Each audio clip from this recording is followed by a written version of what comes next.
Welcome to Lesson 12 for Unit B2. My name is Daniel DC, and I'm a science teacher who uses OpenSciEd in my classroom. Lesson 12 acts as our summative transfer task. After spending weeks looking at terrestrial fires, we are asking our students if they can take everything they figured out about matter and energy and apply it to a completely unprompted phenomenon in a marine environment. Let's take a look back at how we arrived at this point in our unit. To understand the shift that kids are experiencing, remember that just yesterday in Lesson 11, they were fully immersed in terrestrial fire management. They were busy designing solutions to balance matter and energy using things like prescribed burns or grazing. Now, we are asking them to pivot completely and see if their knowledge of photosynthesis and cellular respiration can explain a totally different ecosystem phenomenon. Let's take a look at how this lesson is structured. It's a one-day putting pieces together summative assessment. The best part for us as teachers is that the prep time is wonderfully light at about 10 minutes, which basically means just making copies of handouts on your way from the staff room. Devices are completely optional depending on the format you decide to give the assessment on. When I look at how this day is structured, the roadmap for assessment is broken down into a single sense-making loop. First, kids will spend the bulk of their time evaluating the dead zone phenomenon during parts 1 and 2. Students actively review their progress trackers and dive straight into the dead zone transfer task. What they need to figure out and show us on paper is how excess nitrogen fertilizer leads to a phytoplankton bloom, and how decomposing bacteria subsequently use cellular respiration to deplete dissolved oxygen in the water. Afterward, the wonder face turns inward a bit as they reflect on how it felt to apply their knowledge to a completely unfamiliar situation. Then we wrap up the day focusing on unit closure and reflection in part 3. For this final part, students will use a tool called the feelings wheel to process their emotions about finishing the unit.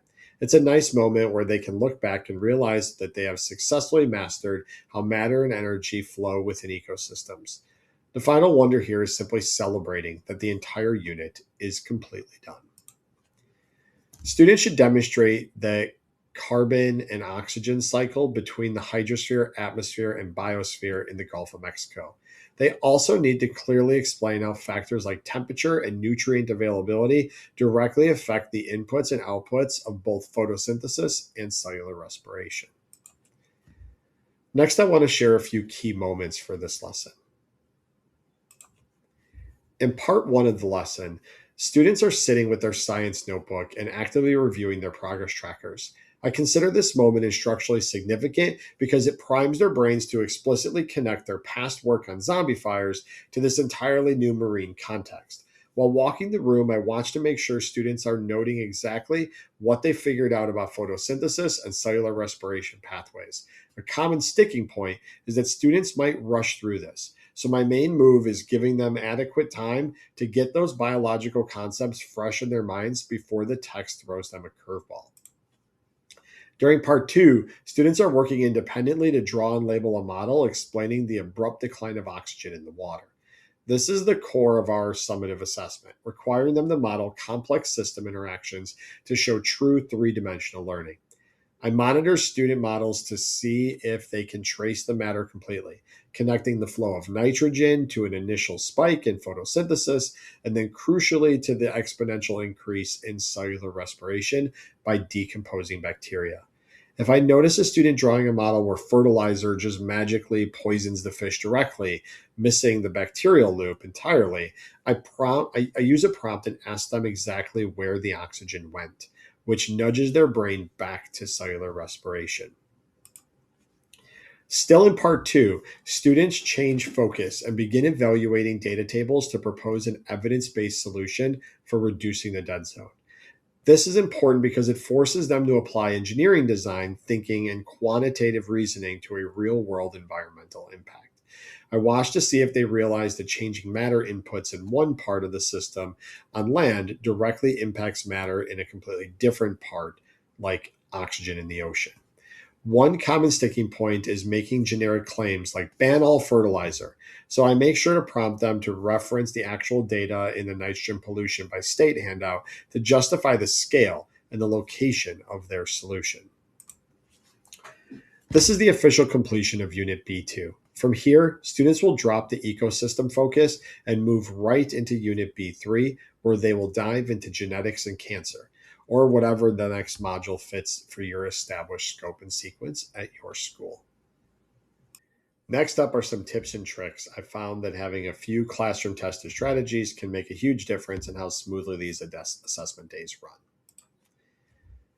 One thing I like to do on test day is offer multiple modalities for the assessment.